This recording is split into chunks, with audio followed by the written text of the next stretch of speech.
Hello everyone, this is Douglas E. Welch with A Gardener's Notebook. This is another container update number 4, and as you can probably see before me, it has not been a good week.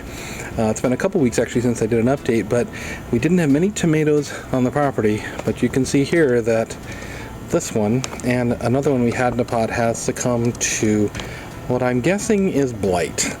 They were going pretty well. They even had a couple of tomatoes on them, and all of a sudden, just bang, they were downhill in perhaps just a few days. So we haven't had a lot of luck with tomatoes in the past, so it's not surprising, but it is the first time I've seen such a kind of a blight-like attack on them. So we'll try again next year, I guess.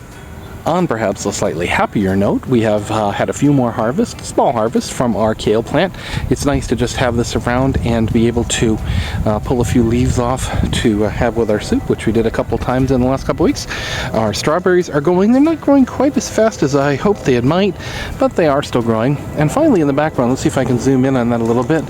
You'll see peeking up right about there a couple of spinach seedlings coming up. I planted a few seeds in there just to see if we could get some growing, and sure enough they've taken. So hopefully in a little while we'll have some spinach coming up in this container.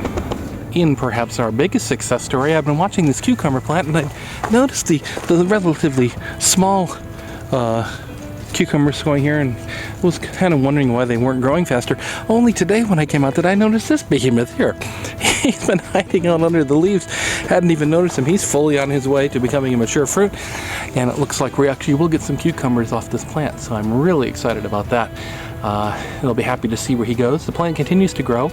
It's climbing up the little trellis that I put here in the back of the pot, reaching for the sun, so hopefully in a little while we'll actually have a cucumber to eat right out of our own garden. And finally, ending up today, I'll show you an exact reason why you should plant your peppermint and other mints in a container. This really threw me off. We have the lovely peppermint plant here, lovely leaves. I'm putting it in my iced tea and such, but I noticed here the other day these runners. You see these runners coming off? Man, are they aggressive. They are thick, they are hardy, and they just look to go anywhere they can.